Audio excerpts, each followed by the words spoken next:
भूर्भुवः स्वः तत्सवितुर्वरेण्यं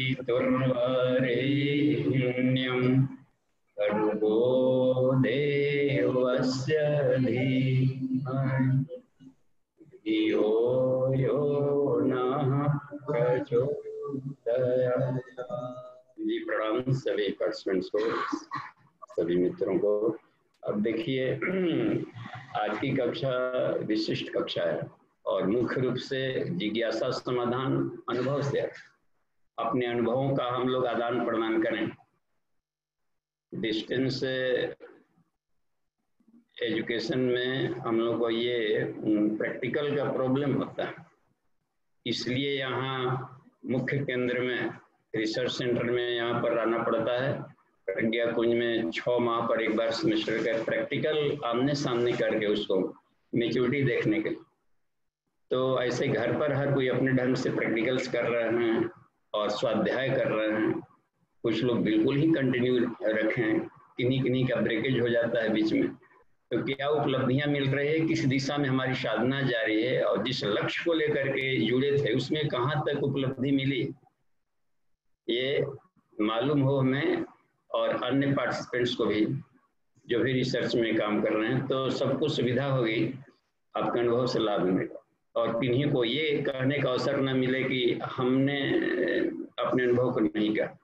तो आज की कक्षा और कल की कक्षा दोनों विशुद्ध रूप से अपने अनुभव को शेयर करना है। जो बाधाएं आती है साधना में उस पर बातचीत करनी है और साथ ही में किन्हीं जो दिमाग में मनोमय कोश में गुत्थियां आ जाती है, बहुत सारी अज्ञान ग्रंथियां, और अंतर्द्वंद चलने लगता है, खासकर तब जबकि हम किसी महात्मा का प्रवचन सुन लेते हैं, कोई पढ़ लेते हैं शास्त्र वगैरह, तो कहीं कुछ बातें लिखी रहती है, कहीं कुछ बातें लिखी रहती है, उसमें कॉन्ट्राडिक्शन चलने लगता है, आपसी विरोध चलते हैं। उस हालत में अनमेच्योर्ड माइंड के जो अपरिपक्व मस्तिष्क वाले साधक हैं उनको दिक्कत आती है कि अब क्या करें, उसमें और उलझ जाते हैं। तो और किन्हीं एक शास्त्र पर ही हम बंधे रह जाते हैं तो भी उसी के अनुसार किसी को शास्त्र वासना पड़ जाती है। इन वासनाओं के जंजाल से हम कैसे बाहर निकले, यही मनोमय कोश में बहुत अधिक विलंब देता है। तो हम लोग को 5 कोशों पर चर्चा कर सकते हैं। आज 3 कोशों तक विशेष रूप से चर्चा करेंगे, अन्नमय, प्राणमय, मनोमय, और कल विज्ञानमय पर विशेष फोकस रहेगा। तो हम लोग शुरू करें। अब ऐसे पूरी छूट रहती है, जो जिनके भाव आए बोल सकते हैं। ठीक है, धन्यवाद। अब अमन जी चैट में देखिए, चैट में एक हैंड रेज का ऑप्शन है, उसको बटन को टच करने से हैंड रेज का फोटो आएगा एडमिन के पास में। अमन जी आज के होस्टिंग कर रहे हैं हरियाणा से, तो ये इसका हम लोग लाभ लें और उसके आधार पर वो खोल देंगे तो पीसफुली क्लास चलता रहेगा। तो आज के प्रश्नोत्तरी में खास करके हम एक नए प्रारूप से करेंगे। पहले होता था कि आप प्रश्न को सीधे हम उत्तर दे लेते थे, अब क्या है कि जो भी प्रश्न आएगा उसको सारे पार्टिसिपेंट सुनेंगे और हम ये कहेंगे कि जो उत्तर देना चाहते हैं दें। उस प्रश्न का उत्तर किनके किनके पास है और उनसे फिर पूछा जाएगा आप सेटिस्फाई हुए कि नहीं। यदि वो संतुष्ट रहते हैं, सेटिस्फाई हो गए तो ओके ओके, और जहां पर अभी भी गुत्थी बनी हुई है तब जाकर पीछे से हम उस पर चर्चा करेंगे। ठीक है, अमन जी समझ गए बात को आज के? जी बाबूजी। हाँ, इसी तरह से चलेगा। पार्टिसिपेंट्स के ही प्रश्न रहेंगे और उत्तर भी पार्टिसिपेंट्स देंगे, ताकि मालूम चले कि शिक्षक संवर्ग किस स्तर का मेंटलिटी के क्षेत्र में हम लोग बढ़ रहे हैं, और इसमें स्वाध्याय का स्तर भी पता चलता है, अनुभव का स्तर पता चलता है। जी ठीक है, कक्षा को देखिए किन्हीं का हैंड रेज हो तो शुरुआत करते हैं यहीं से, और नहीं तो आप शुरू कर देंगे और जो भी हो किन्हीं से अपना अनुभव बांटने का प्रश्न। जी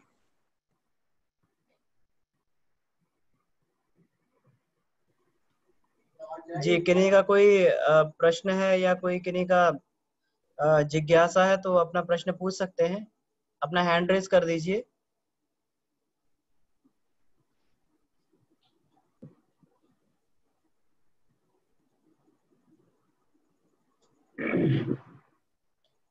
हाँ, अपना हैंड रेज कर सकते हैं, चैट में क्वेश्चन अपना पूछ सकते हैं। ये नागेंद्र बाबू जी का हैंड रेज है। हैंडरेज का कहाँ पर बटन है ये भी बता दीजिए। कोई लोग बिल्कुल ही नहीं कंप्यूटर हैंडल करना जानते हैं एंड्रॉयड को, तो अपने बच्चों से कराते हैं कुछ गार्जियंस लोग, तो उनको बता दें कि ऑप्शन कहाँ है हैंडरेज का। वहां जी पर टच करने से उसका फोटो चला जाएगा हाथ का आपके पास। हाँ जी, तो अपने इसमें अपने नाम पर क्लिक करेंगे तब भी हैंड रेज का ऑप्शन आ जाता है, नीचे भी आता है इसमें हैंड रेज का ऑप्शन जो होता है चैट में जाके। तो ये जो है जी, नागेंद्र जी बाबू जी का हैंड रेज है। जी जी, उनको खोलेंगे और जो हैंडल करने का ऑप्शन नहीं मिल रहा है तो चैट में भी प्रश्न करवा सकते हैं अपने हाँ घर के मेंबर से। जी जी बाबू जी जी, आप चाहें तो अपना वीडियो खोल सकते हैं।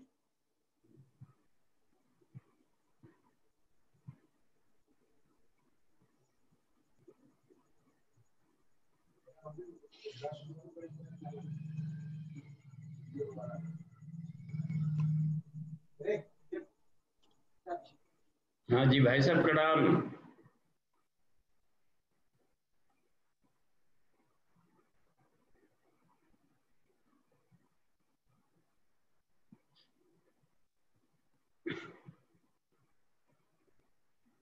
जी बाबू जी, आपकी आवाज नहीं आ रही। नागेंद्र बाबू जी, आपकी आवाज नहीं आ रही है।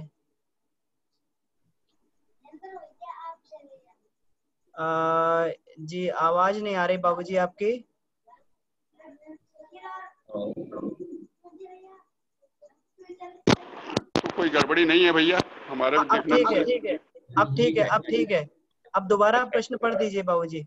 हाँ तो भैया आप सबको प्रणाम। मैं अध्याय 2 का, गीता के अध्याय 2 का 49 नंबर श्लोक में देख रहा था। ऐसे सीधे उसको देखा, मैं पिछले लिंक नहीं देख रहा था पिछले के श्लोकों का। तो उसमें हमें एकदम से कंफ्यूजन आया, क्योंकि इसमें लिखा हुआ है कि बुद्धि योग से सकाम कर्म अत्यंत ही निम्न श्रेणी का है। तो ये इसको कैसे, मतलब अगर रैंडम ऐसे देखा जाए और हमारे जैसे जिनको ज्ञान कम है संस्कृत का, वो लोग अगर ऐसे देखना चाहें तो इस तरह के कंफ्यूजन आ जाते हैं। तो ये भी एक आवश्यक चीज है जिसको हम सबको बताना चाहिए, मतलब आप जैसे प्रबुद्ध लोगों को, कि ये पिछले लिंक से अगर हम नहीं आते हैं तो ये हमें समय उसमें लॉस होता है और हम समझने में दिक्कत होती है।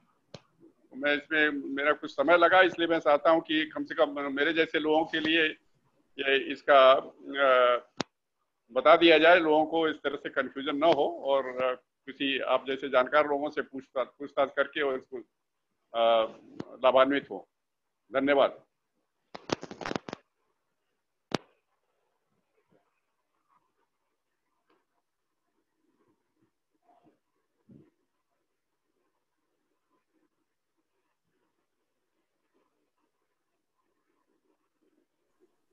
जी बाबूजी, शायद ये इसमें बाबूजी के नेटवर्क प्रॉब्लम के कारण बाबूजी जो है इसमें डिस्कनेक्ट हो गए हैं।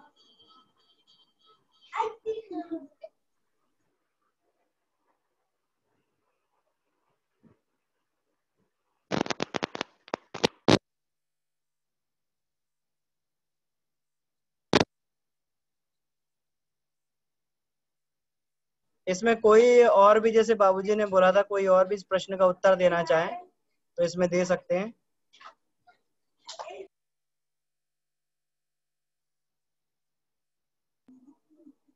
बाबूजी, नागेंद्र बाबूजी, एक बार थोड़ा सा, एक बार, हाँ बाबूजी आ गए हैं।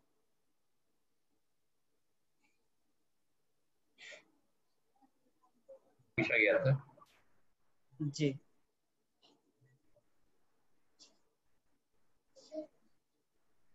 जी बाबूजी,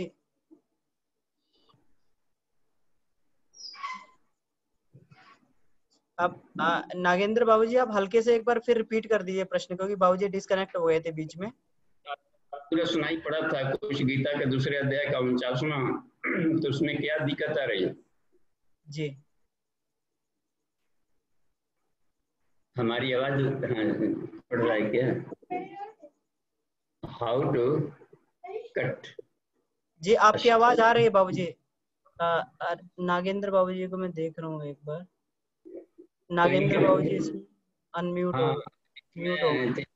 नमन जो स्क्रीन पर हो, या अनिल त्रिवेदी जी भाई साहब, उनको नमन। तो इनको जो भी गीता का स्वाध्याय किए हैं तो इसको समझे हो तो इसको स्पष्ट कर सकते हैं। हाँ बाबूजी आप आपको आप अनम्यूट कीजिए अपने आप को। अनम्यूटेड है मेरा है। नहीं नहीं नागेंद्र बाबूजी आप नागेंद्र, जो बाबूजी पूछ रहे हैं कि गीता के श्लोक में 49 में कहाँ पर दिक्कत आ रही, एक बार थोड़ा सा रिपीट कर दीजिए उसको। हाँ अच्छा, देखिए 49वां वाला इनका जो है, शायद 49वें वाले में तो किन्हीं और का हैंड रेज है उत्तर देने के क्रम में। कौन इसका उत्तर दे सकते हैं चैट में? और नहीं है तो हम बोलेंगे। जी तो कोई भी अपना हैंड रेज कर सकते हैं।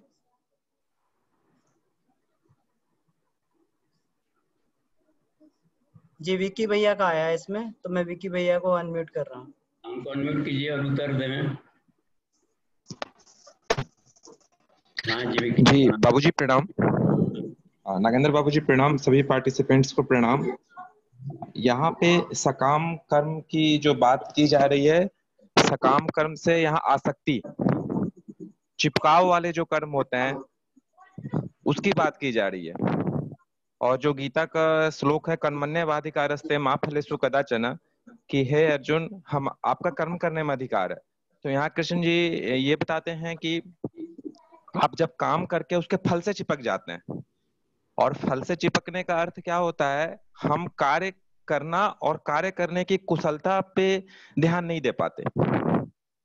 साधना पद्धतियों का ज्ञान विज्ञान में गुरुदेव ने इस बात की चर्चा की है। कर्मयोग में उन्होंने कहा है कि कार्य का हम चुनाव कर लेते हैं, उसके बाद हमारा जो मुख्य भूमिका है वो ये है कि आप कार्य करने की कुशलता पे ध्यान दें।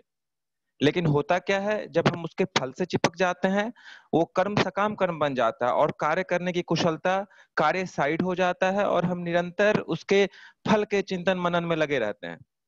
और हर चीज के मैच्योरिटी का, पकने का एक समय होता है, और वो हमारे अंदर अधीरता ला देता है। तो यहाँ पे कृष्ण जी हमें गीताकार ये बताना चाहते हैं कि आप सम बुद्धि से, चाहे सफलता मिले या असफलता मिले, परिस्थिति अनुकूल हो या आपके प्रतिकूल हो, अगर हमारी बुद्धि सम है और उसमें हम स्थित रह के कर्म करते हैं, तो वो कर्म जो है निष्काम कर्म होता है। और दूसरी तरफ गहना कर्मणोगति है, जो हम कर्म कर रहे हैं उसका फल निश्चित रूप से आना होता है। लेकिन जब हम सम बुद्धि से करते हैं तो हमें सफलता या असफलता प्रभावित नहीं करती। परिस्थितियां अनुकूल हो या प्रतिकूल हो, लाभ हो हानि हो, वो हमें प्रभावित नहीं करता और फलस्वरूप उद्विग्नता नहीं आती, और हम शांत रह के करते हैं। तो ये जो चिपकाव वाला जो कर्म होता है, उसको गीताकार ये बताने की कोशिश कर रहे हैं कि वो निम्न श्रेणी का है, क्योंकि वह कार्य करने की जो कुशलता होता है उसको कम कर देता है। प्रणाम बाबूजी। तो इसमें अब चूंकि स्क्रीन पर तो बीच बीच में बंद हो जा रहे हैं, तो नागेंद्र जी से भी परामर्श लेना था कि कुछ स्पष्ट हुआ कि नहीं ये जो अपने। हाँ लगता है कि क्रॉस का चैटिंग में प्रॉब्लम आ रही है। हाँ जी, हाँ जी भाई साहब बोला जाए। नागेंद्र भैया प्रणाम, बोलिए कि ये जो बोले बाबूजी हैं। आपका ऑडियो फिर डिस्टर्ब हो गया। पहले सही हो गया था। नागेंद्र बाबूजी आपका ऑडियो डिस्टर्ब हो गया। ये तो प्रॉब्लम आएगी अमन जी इस तरीके से कक्षा को चलाने में कि बार बार खोलना और नेट डिस्टर्बेंस होता है। डिस्टेंस हम लोग हैं अलग अलग प्रांतों में। तो देखिए इसको सीधे हम लेते हैं, मैंने हालांकि उनको जरूरी था उनका रिस्पॉन्स जानना नागेंद्र भैया का कि इसमें एक बार अपना ऑडियो चेक कर लें नागेंद्र बाबूजी। हाँ वो कहाँ पर बुद्धि क्या है, क्योंकि खुद भी एक्सपीरियंस है और जीवन भर साधनात्मक जीवन जिए हैं, तो बुद्धि कंफ्यूजन कहाँ पर आ रहा है, इस पॉइंट को हम जानना चाहते हैं।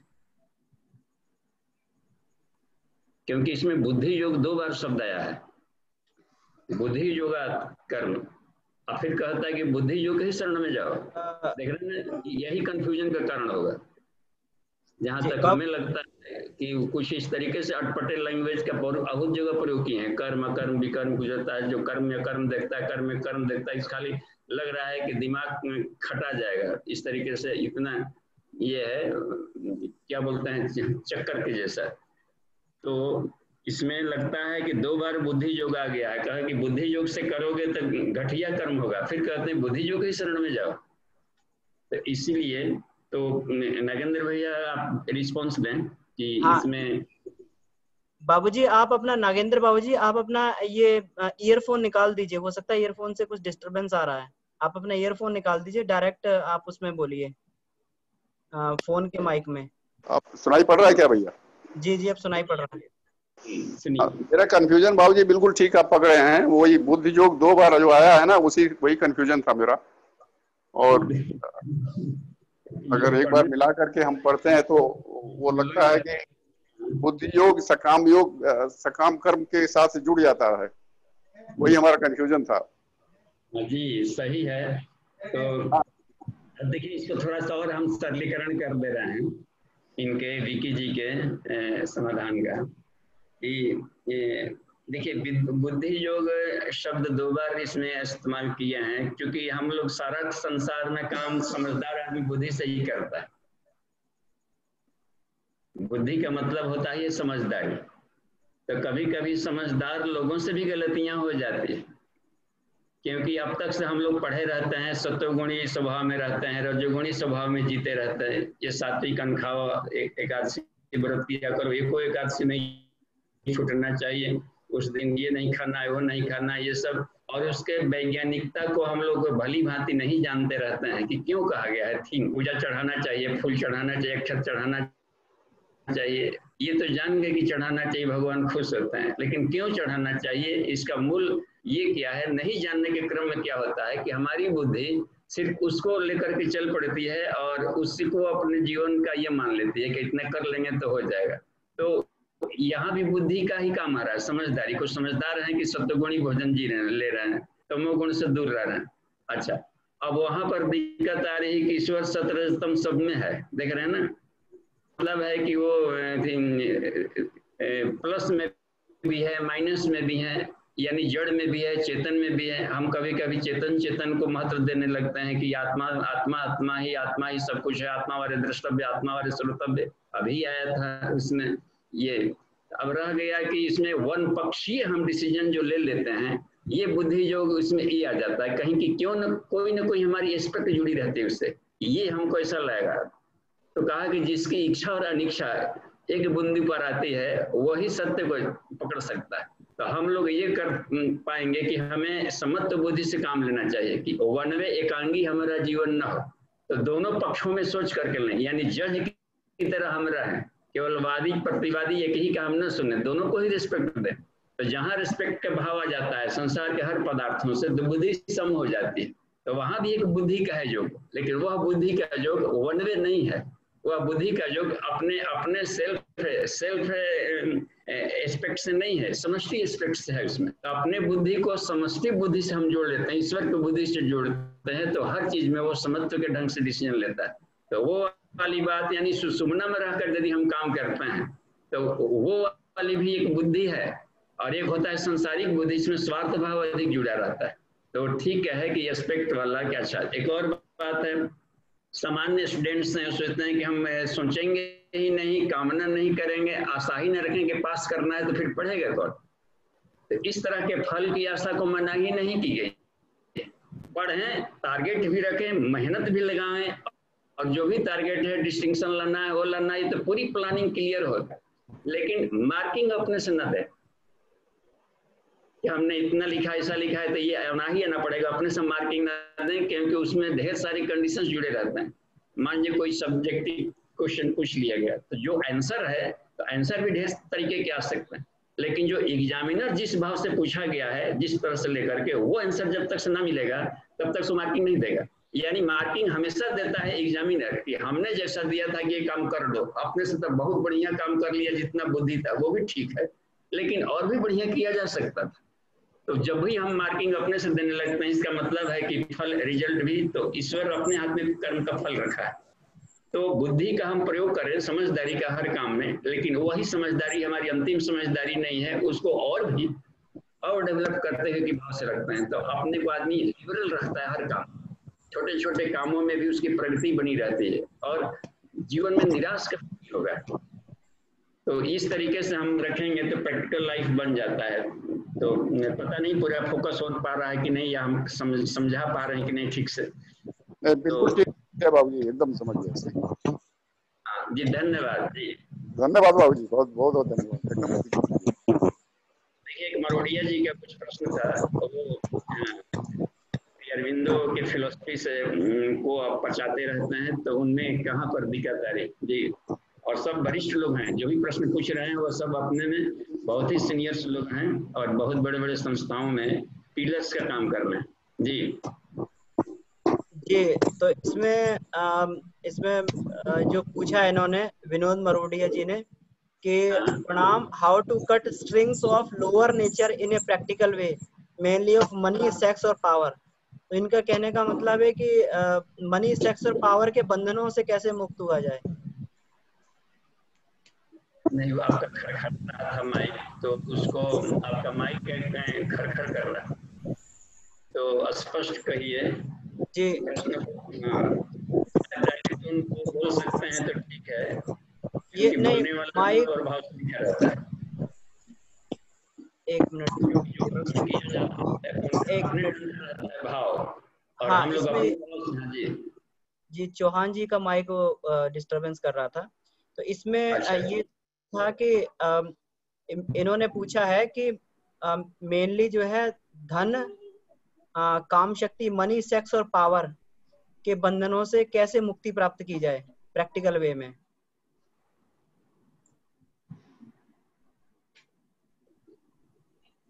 नहीं, उसको और सरलीकरण किया, मन के साथ में क्या बोले, काम शक्ति शब्द बोले क्या? यस, मनी बाबूजी, धन, काम शक्ति, काम और जो हमारी शक्ति है, पावर जिसे बोलते हैं शक्ति, तो इनसे जो है इनके बंधनों को कैसे काटा जाए प्रैक्टिकल वे में। ये बंधन है ना, बंधनकारी हो जाते हैं। हाँ तो देखिए, अच्छा इसका कोई और उत्तर कहीं से दे सकते हैं क्या? पहले उनको अवसर दिया जाए तो दे सकते हो, नहीं तो फिर हम इस पर अपने अनुभव को रखेंगे, क्योंकि इन सारे जो शिक्षक होते हैं वो इन सारे गुत्थियों से पार किए गए रहते हैं। तो जो भवसागर से पार किया हो उस निश्चित रूप से वो दूसरों को पार करा देगा, क्योंकि वो प्रॉब्लम से गुजरा है और तभी जाकर अगली कक्षाओं में गया है। तो कोई और भी इसको समझा सकते हैं तो, या नहीं तो सीधे आप बोलिए, तो उनकी अनुमति हो तो सीधे हम बोल सकते हैं। जी अगर कोई और इसमें अपना कुछ बताना चाहते हो, अपना दृष्टिकोण, तो आप अब हैंड रेज कर दीजिए तो मैं आपको अनम्यूट कर दूंगा। देखिए अमन जी, क्रॉस क्वेश्चन के लिए जो कक्षा होती है ना, यहाँ की जो कक्षा चलती है उसमें तो कि आमने सामने रहते हैं लोग, उसमें कंप्यूटर का और मीडिया इसका हम लोग ऑनलाइन का कोई दिक्कत झंझट नहीं आती, तो बहुत जल्दी समय की बचत होती है और अधिक लाभ मिलता है और प्राण का दान करना। तो ठीक है जी। तो इसमें अभी अब देखिए तब ठीक है, अब सीधे, क्योंकि समय को भी देखना है ना, समय सड़क के निकल जाएगा अब लोग। जी बाबूजी। हाँ जी, तो इस पर देखिए आप सबकी अनुमति से हम अपने अनुभव को देखिए क्या है आलस से। देखिए एक और प्रश्न आया है, लगता है केवल प्रश्न आ रहा है। जी बाबूजी प्रश्न आया है, तो अभी इसको कंप्लीट करके फिर अपन दूसरा प्रश्न ले लेंगे आगे।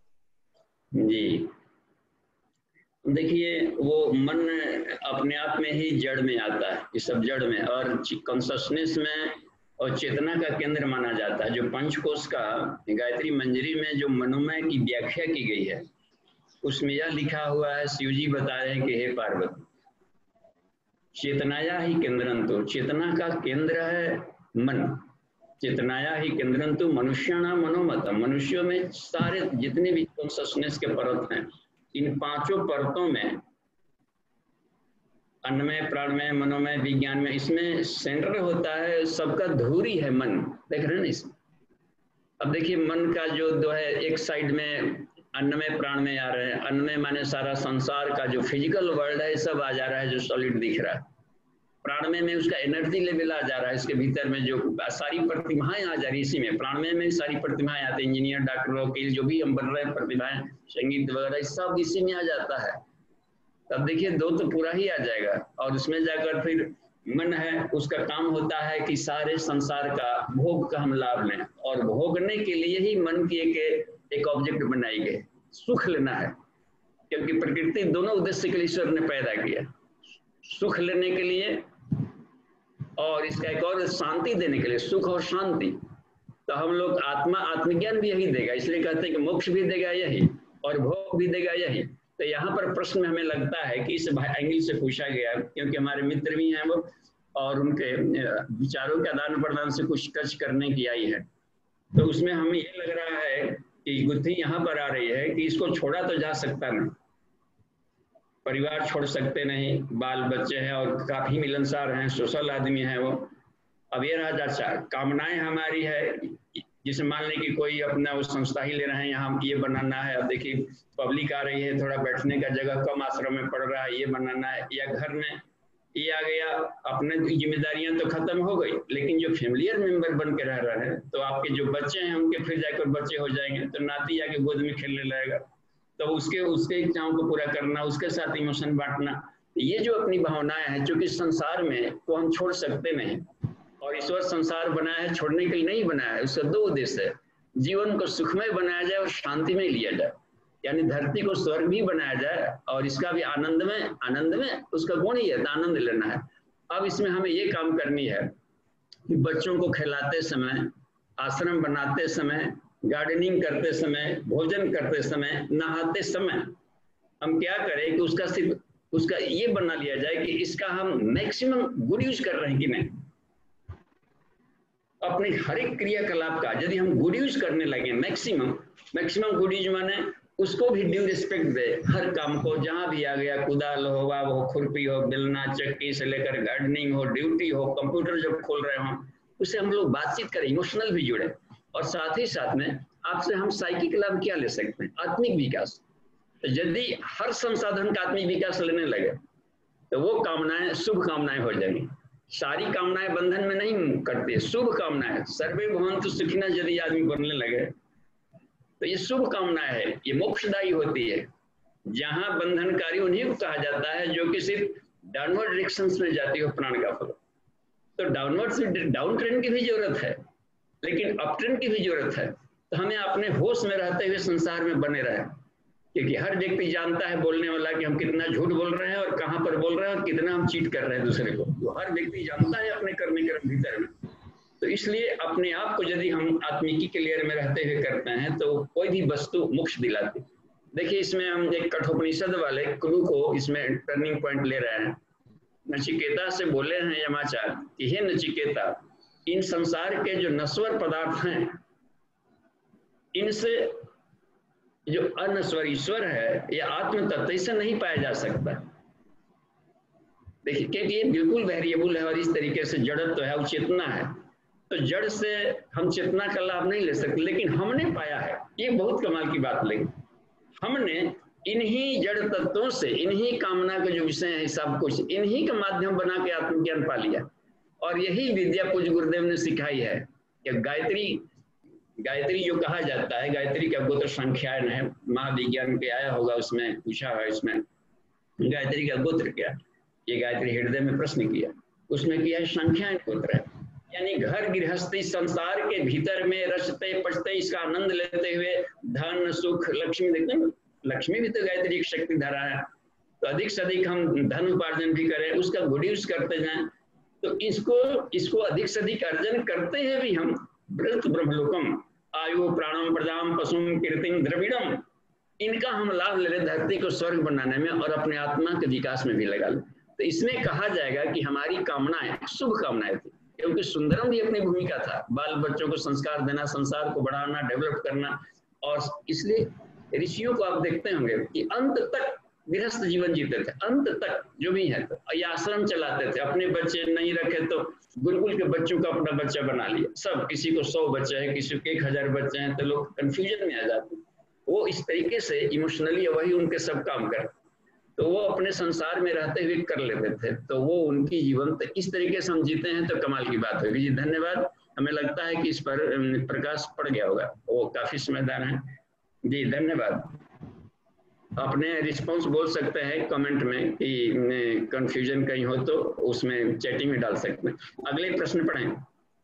जी बाबूजी, इसमें अनुरुद्ध सिंह चौहान जी का ये हैंड रेज है, मैं इनको अनम्यूट कर रहा हूँ।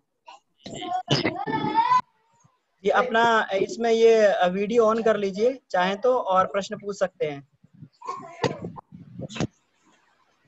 हाँ बाबूजी प्रणाम।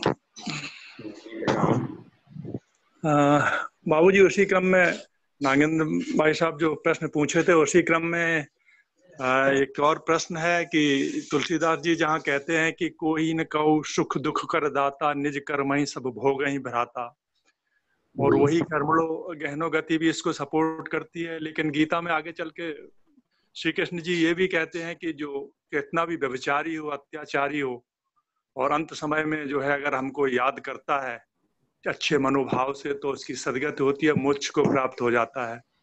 तो ऐसे समय में जो है वो उसके कर्म जो व्यभिचार और अत्याचार उसने किए वो कहाँ समाहित हो जाते हैं, वो कहाँ चले जाते हैं, जबकि उसको भी उसके स्थिति से गुजरना चाहिए। कृपया क्लियर किया जाए। हाँ जी, देखिए इसमें बोल रहे हैं कि जो सुदुराचारी भी हो। सुदुराचारी शब्द का हमने पहली बार गीता क्रम लगा कि गजब गजब शब्दों का प्रयोग किया है। दुराचारियों का भी जो सम्राट हो वो भी यदि माम आ जाता है या अध्यात्म के शरण में आता है, माम शब्द वहां पर दिए हैं, तमेव शरणम गच्छ भी कहा है, यानी आत्मा के शरण में आते हैं, तो उस दिन से यूटर्न ले रहा है वो, यूटर्न, जिससे कि लूट मार करना, हत्याएं करना, ये सब था इनका रत्नाकर डाकू का काम। तो उल्टा यूटर्न लिया और उस दिन से वो बंद कर दिया था। और काफी उसके बाद जो ज्ञान मिला था, उस ज्ञान में इतनी ताकत है आत्मज्ञान में कि जन्म जन्मांतरों के पहाड़ जैसे भी संचित कर्म है उसको गला डालता है। सिर्फ एक ही कर्म को नहीं गला पाता है वो दुराचारी, जो कि उसके पक गए हैं प्रारब्ध। तो वो प्रारब्ध जो पक गया रहता है उसको कोई नहीं गला सकता, वो आएगा ही आएगा। तो इसमें ईश्वर क्या करता है कि योग क्षेमम वहाम्यम, तुमको टॉलरेंस पावर हम दे देंगे, वो तो आएगा ही आएगा। तो संतों पर भी दुख कष्ट आते रहते हैं, लेकिन उनका टॉलरेंस पावर बढ़ जाता है। दुख विघाता सिद्धि मिल जाती है ज्ञान के द्वारा, क्योंकि शरीर का अभिमान उनका नहीं रहता है तो सह लेते हैं। आनंद भी जब दीक्षा ले लिया था और बुद्ध के शरण में चला गया था, उस समय भी या उंगली माल के भी उदाहरण उत्तम मिलता है। तो उंगली माल तो बन गया, इतना अपराधी था, कितनी हत्याएं मर्डर किया होगा समझिए उसकी। और वो जब शरण में गया था तो वो जाकर के अब वो हत्याएं बंद कर दिया था, लेकिन वो आत्मज्ञान के बुद्धत्व के लिए तपस्या करने लगा था। और वो कहा, वही से पूछे थे कि तुम जा रहे हो, तो उस पर ढेर सारे गली में गुजर रहा था तो लोग उस पर कंकड़ मारते थे, ये मारते थे और लहूलुहान हो जाता था। तो वो शारीरिक क्रियाओं की प्रतिक्रियाएं गुजरनी पड़ती है। हमारे साथ भी एक्सीडेंट हुआ, दुर्घटना हुआ, लुगदी पड़ गया। इसका मतलब है कि कर्मफल की व्यवस्था आती ही आती है, लेकिन अंतर यही इतना पड़ा कि ये कर्मफल हमको प्रभावित नहीं किया। जो प्रारब्ध थे आए, तोड़ फोड़ करके कचूमर निकाल दी, सारे पाप कर्मों को क्रिया होगी, क्योंकि हमारे लोन लिया है, हमारे कर्म किए गए होंगे। तो आया तो अंतर क्या पड़ा कि अन्य आदमियों की तरह हम बिलबिलाए नहीं, हंसते रहे। और ये मजा आ जाता है कि जो विश्व पितामह के कर्मफल दिखे वो सर से पर पड़े हम हंस रहा है। तो ये इसको कहते हैं योग क्षेमम वहाम्यम। तो उन्होंने वृद्धि भी होती है और दुख कष्टों को ईश्वर अपने हाथ में ले लेता है। इसका मतलब है कि ज्ञान के माध्यम से देता है, और आत्मज्ञान में इतनी ताकत है कि संसार के सारे बम्बार्डियंस को यूं गला देता है, यूं ये मजा है। तो इस तरीके से उसके परिवर्तन आते हैं। तो जो कहा गया है कि मेरी शरण में आने का मतलब है आत्मिकी में प्रवेश करना, यानी आत्म केंद्रित होकर के। आप 5 मिनट भी ध्यान लेकर के देखिए, 5 मिनट भी कोई ध्यान लगा ले और बिल्कुल ही आत्मस्थित हो जाए तो संसार के सारे थपेड़े कुछ नहीं कर सकते उसको, इतना ही कमाल की बात। तो वही कहा गया है कि जो बाहर के जो क्रियाकलाप थे उसकी पहुंच पकड़ स्थूल जगत पे ही थी, अन्नमय प्राणमय मनोमय विज्ञान में आनंदमय तक ही है इसकी बाहर की पकड़। लेकिन जो आनंदमय से बाहर निकल गया हो, ये 5 चादर को हटा दिया हो, फिर उसको कहाँ पर कष्ट रहता है। और इसी में रहना, कहाँ हटाएंगे, सिर्फ उसमें जाकर डुबकी लगा दिया, बस केवल डुबकी लगा देने से रक्षा कवच में केवल अपनी आग में कूदना है केवल हमने कवर केवल पढ़ ले फायर प्रूफ, इतने भर से आग में नहीं जलेगा। तो इसी को कह दिया जाता है कि ईश्वर शरण में आकर के बात बनती है तो उसके पाप पुण्य जो कर्म है जो पक गए हैं तो वो तो फल भोगना पड़ेगा उनको, वो नहीं कटता। और तत्फल सिर्फ उसको कष्ट सहने की क्षमता बढ़ जाती है और उसको टॉलरेंस कर लेता है, सबको गुजरने पड़ता है। यहाँ तक कि सुखदेव मुनि को भी आत्मज्ञान मिल गया था तो भी 10,000 वर्ष तक जाकर वो अपने आप को एक अस्थिर ध्यान में पड़े रहे थे। तो वो प्रारब्ध नहीं खत्म होता है, वो क्या दिया गया है कि जो उनके सोचने की शैली है वो बदल जाती है। तो उस दिन से पुण्य कर्म उसका शुरू हो जाता है, जो भी क्रियाकलाप करता है। और जो रिग्रेशन का भाव था, पश्चाताप, वो बहुत गला देता है।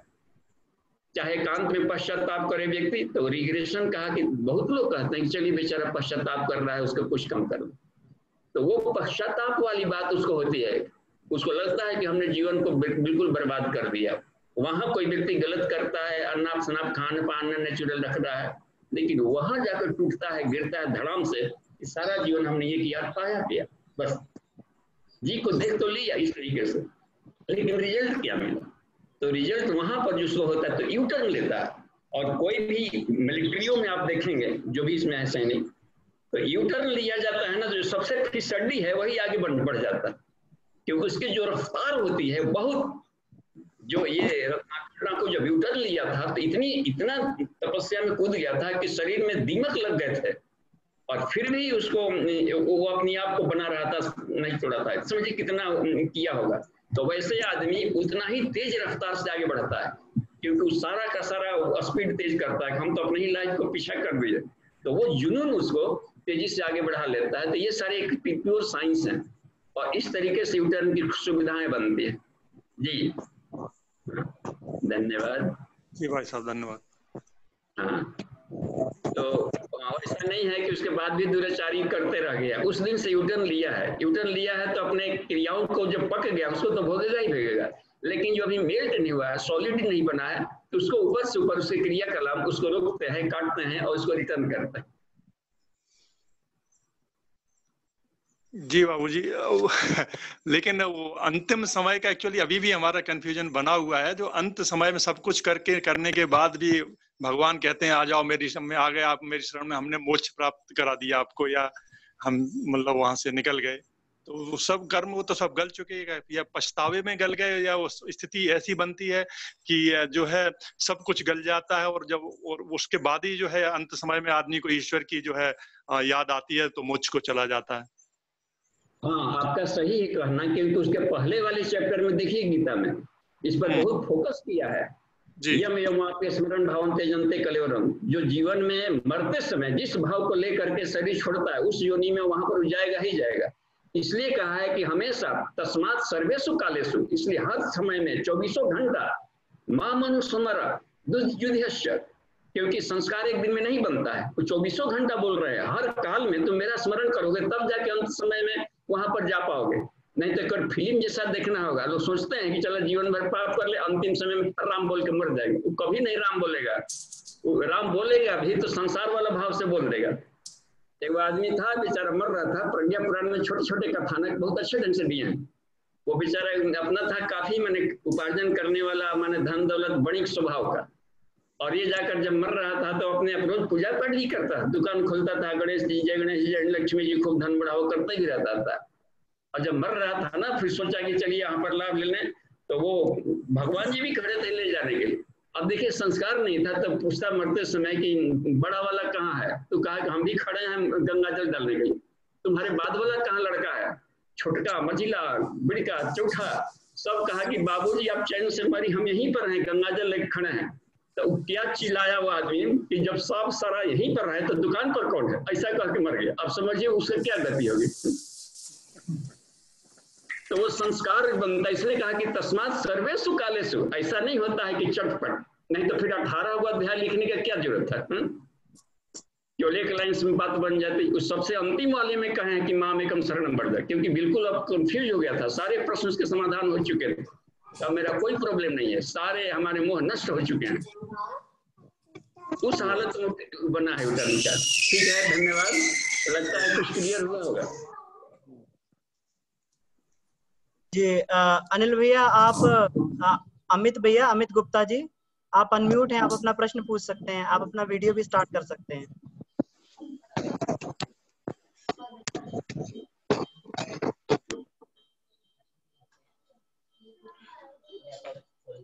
प्रणाम बाबूजी।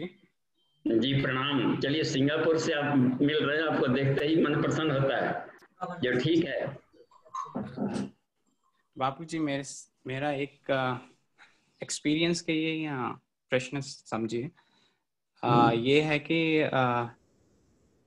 जैसे हमें तत्व ज्ञान रहता है हमेशा, हम रोज उसको रिवाइज करते हैं, लेकिन होता क्या है कि जैसे जब हम काम कर रहे हैं तो काम करते करते जैसे जूनियर्स हैं या कोई, तो उनको उनके हिसाब से कई बारी हम जो सोचते हैं कि हम ऐसा नहीं करेंगे, कभी क्रोध नहीं आना चाहिए, तो ये सब तत्व ज्ञान है।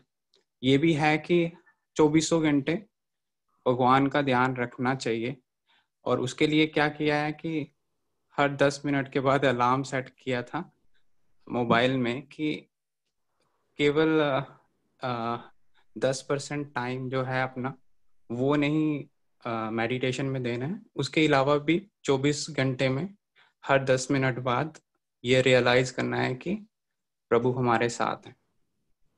लेकिन अब होता है क्या है कि मोबाइल जैसे छोटा बच्चा है तो उसके लिए चला जाता है कि उसको राइम्स लगा के देनी है या कुछ। तो जो हमने कोशिश की थी कि ये पहले जबरदस्ती खुद स्टार्ट करें कि मन में आए थोड़ा सा ध्यान लगाने का, 10 मिनट के बाद अलार्म सेट होगा तो अपने आप थोड़ा सा माइंड जाएगा काम के बीच में से, क्योंकि ये क्रोध या बाकी सारी जो चीजें आती हैं, अगर हम रूप ध्यान भगवान का कर लेते हैं तो नहीं मतलब अपने आप ही शांत हो जाती हैं।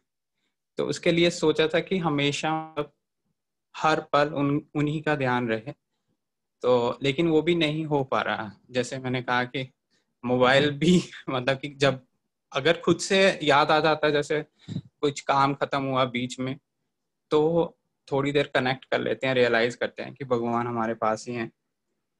लेकिन बाकी मतलब अगर ऐसा नहीं होता है तो मतलब काम में ज्यादा व्यस्त हैं तो वही नॉर्मल इंसान करता है वैसे ही भाव रहते हैं, और कुछ क्षण के लिए जैसे क्रोध आया है जैसे तो वो रहता है।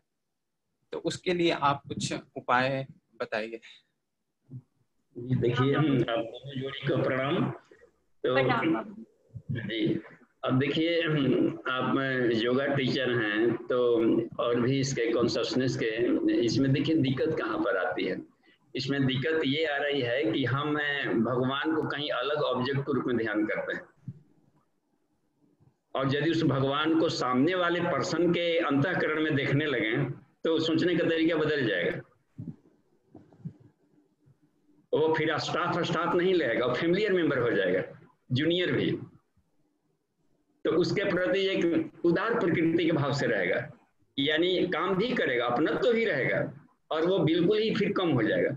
तो गॉड की ओमनी प्रेजेंट सत्ता को अभी भी हम नहीं कर रहे हैं। किसी न किसी एक जो रूप बना लिया है एक दिमाग में, ऐसा भगवान होते तो एक नया सब्जेक्ट हो गया, इसलिए भूल जाता है वो कि वहां गए थे, यहाँ वाला सब्जेक्ट है। लेकिन सामने वाले में भी यदि उसको हम देखें तो विज्ञानमय कोश में ही करना पड़ता है, मनोमय कोश के पार जाते ही ये सारे प्रॉब्लम खत्म होते हैं।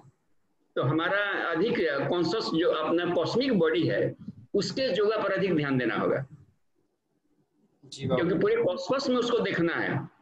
नदियों में गंगा हो, वृक्षों में पीपल, ये सारे कॉस्मस में दिखाने का प्रयास किया था। हर प्राणियों का अंतःकरण में ही मैं ही हूँ, जो कुछ भी हूँ मैं ही हूँ, बस मैं ही करता हूँ, मैं ही हूँ। तो उस भाव से यदि हम ये पका दें अभ्यास, तो हमारा सोचने का तरीका बिल्कुल बदल जाएगा, और ये जो फ्लक्चुएशन है वो धीरे धीरे कम होते जाएगा, और उसका ड्यू रिस्पेक्ट करेंगे। कभी शत्रु भाव में आएंगे तो हमको प्रयास उसको डांटना भी है, नहीं फिसला जाएंगे कि हम गए थे डांटवाने के लिए, आप क्यों नहीं डांटे हमको, तो आपने ड्यूटी नहीं किया। कभी प्रेम भाव से आते हैं कि प्रेम देने आते हैं कि नहीं, इसलिए हर तरह के घटनाक्रम आते हैं कि हमको सभी तरह का रोल करने आता है कि नहीं इस ड्रामा पार्टी में। और यदि अपने जीवन को as a game, as a fun जीने सीख गए तो मजा आ जाएगा बस। तो फ्लक्चुएशन कम होने का ही कारण है कि हमको अभ्यास का ये वाला स्टाइल नहीं था, इसलिए इस बॉल पर गुगली बॉल था, उसको झेलने का तरीका नहीं मालूम था। तो ये उसमें पड़ता है कि हर चीज को हम उसी रूप में एंजॉय रूप में, आप टेंशन न लें। अब भूल गए, मान लीजिए कि ऐसे भी हो, ऐसा नहीं अभाव आया, मान लीजिए कि 10 मिनट के बाद फ्लक्चुएशन आ गया, तो नो टेंशन, 10 मिनट क्रीज पर टिके तो थे। तो उसको भी हतोत्साह ना हो कि चलिए हम 10 मिनट अच्छा बैटिंग किए और 10 मिनट में ही हमने 50 रन बना लिया। तो इस वक्त टाइमिंग नहीं देखता है कि कौन कितना साल किया है, थोड़ा सा भी क्षण बहुत कमाल का होता है। तो 10 मिनट का जो बीच में भुलकड़ी आया था, तो 10 मिनट के बीच वाला में फिर उसको एक क्षण वाला भी क्लीन कर देता होगा, आप फील किए होंगे कि बिल्कुल फ्रेश हो गए। जी बाबू जी। तो ये आध्यात्मिक खूबी है, तो उसका एक ड्रॉपलेट भी अमृत होता है। जी बाबू। हाँ धन्यवाद, ठीक है, थैंक यू बाबू जी।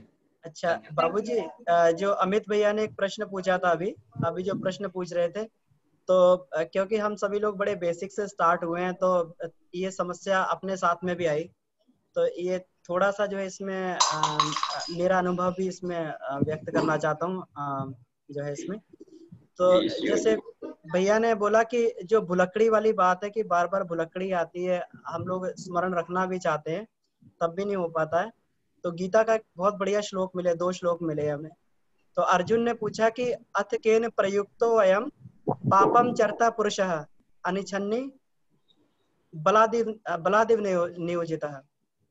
तो ये जो है अर्जुन पूछता है कि जब व्यक्ति जानता है कि पाप कर्म जो है बुरे होते हैं, नहीं करना चाहिए, तो ना इच्छा होते हुए उसमें बलात् क्यों उसमें आगे बढ़ जाता है, बलात् क्यों कर डालता है। तो हमें मतलब इसमें भुलक्कड़ी क्यों आ जाती है, हम जानते हैं कि ये चीज नहीं है। तो इसमें जो भगवान कृष्ण बोलते हैं, काम एषा क्रोध एषा रजोगुण समुद्भवा। तो जो काम एषा क्रोध एषा रजोगुण समुद्भवा, तो बेसिकली कन्वर्जन है। जैसे जो उन्होंने गुणे गुणेषु वर्तन्ते बोला, तो जैसे ही रजोगुण और तमोगुण अपने अंदर बढ़ता है, तो ये जो क्रोध है बेसिकली काम है, ये रजोगुण का जो है कन्वर्जन है। तो अगर रजोगुण अधिक शरीर में बढ़ गया है, तो वो कन्वर्जन क्रोध काम के रूप में होगा ही, मतलब कामनाएं आएंगी, संसारिक कामनाएं, और भुलक्कड़ी पैदा होगी।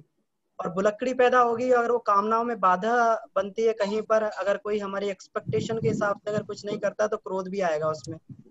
तो उस तरीके से हमें लगा कि जो है ये, तो हमें इसमें इस श्लोक से हमें 2 चीजों में काम करने का मौका मिला और सफलता भी मिली। पूर्ण नहीं मिली लेकिन काफी हद तक मिली। एक इसमें ये लगा कि जो है रजोगुण को कम किया जाए, और सबसे अधिक रजोगुण हम भोजन के माध्यम से लेते हैं, तो भोजन में सात्विक चीजों की मात्रा बढ़ाई गई। और दूसरा जो है, क्योंकि गुण एकदम में इतना जल्दी तो बदल नहीं जाते हैं, तो उसमें जो गायत्री उपासना जो है ये काफी हमें साबित हुई, क्योंकि इसमें जो गायत्री महाविज्ञान भाग 2 में जो इसमें गायत्री हृदय में बोला गया है कि जो गायत्री जो है, सुबह की गायत्री ब्राह्मी गायत्री होती है और उसका वाहन हंस होता है। तो जिसके सिर पे भी जो है ब्राह्मी गायत्री सवार होती है, वो हंस की तरह विवेक बुद्धि वाला हो जाता है। तो एक स्थित प्रज्ञता वाली स्थिति इसमें बनी रहती है। तो उपासना को थोड़ा बढ़ा दिया और जो है भोजन में रजोगुण को थोड़ा कम किया, तो ये स्थिति भुलक्कड़ी वाली थोड़ी थोड़ी कम हो गई। तो मुझे लगता है बेसिक लेवल पे जो है, जो हम लोगों जैसे साधक हैं जो अभी गुणों में फंसे हुए हैं, तो ये भी काफी जो है इसमें सहायता करती है। जी धन्यवाद अमन जी। और देखिए अमित जी, इसमें आप स्क्रीन पर हैं, तो एक और भी बात इसमें अभी आ गई क्रॉस क्वेश्चन के क्रम में कि क्रोध है, मान जी के अपने स्वभाव के अनुसार आ रहा है। ऐसा जरूरी नहीं कि कोई सात्विक खान पान कर रहा है, ऐसा भी देखा जाता है कि पंडित पुजारी जी और खिसलाते हैं। जहां भी कोई गया उनके अनुसार, कोई बिना आ गया है या जूता इधर उधर निकाल दिया है, उधर वो बना है, थोड़ा सा भी तो लगता है कि सारा आग बबूल आ गया, जिससे जहां भी दबा हुआ था एक बार निकल गया। तो इसमें एक इसको शानदार तरीके से सॉल्यूशंस में एक और भी बात आई कि क्रोध है अपने आप में खराब नहीं है, उसमें थोड़ा सा अपनत्व आ जाए। जिस क्रोध में अपनत्व हो वो क्रोध भी अच्छा लगता है दूसरे वाले पर। कि माँ की डांट में अंतर पड़ता है, माँ की डांट और दूसरे के डांट में अंतर पड़ता है, देखते हैं उसमें क्रोध में एक ममत्व रहता है। तो हम अपने सबॉर्डिनेट के पास भी करते हैं, कहीं भी करते हैं, इसका भी यदि अभ्यास किया जाए तो तब संभव होता है जबकि हम पांचों लेयर को एक साथ लेकर चलते हैं। तो आत्मिकी में बैठ करके आप कुछ भी हैंडल करते रहते हैं, वो सॉफ्ट होता है, वो सह लेता है कि साहब क्रोध भी करते हैं, डांटते भी, लेकिन इतना प्यार देते हैं कि ऐसा कोई ऑफिसर नहीं है।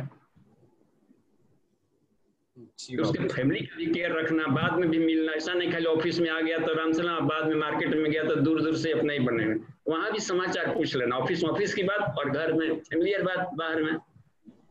तो ये अपनत्व है आपका, ये क्रोध भी अमृत बना देता है। देखते हैं कि साधु कड़ा, जो लोग बोलते भी हैं कि जो कड़ुआ बोलता है वही बढ़िया होता है, तो तब होता होगा जब उसका भला भी रखता होगा। हाँ जी बाबूजी, जो तो आपने हमें बात, जी बाबूजी जो आपने बात कही बिल्कुल सही है। अमन जी की भी बात बहुत अच्छी लगी, तो इनका मैं ध्यान रखूंगा। और अभी जैसे आपने कहा, कोशिश यही होती है कि उनको इवन क्रोध आता भी है तो भी उनके ऊपर व्यक्त ना किया जाए ज्यादा, अगर किया भी जाए तो उसकी इम्प्लीकेशन बताई जाए कि क्या इसका कारण क्या था, कि अगर आपने डिले कर रहे हो तो कंपनी को नुकसान होगा, उससे आपको भी नुकसान होगा, इस तरह से बोला जाता है।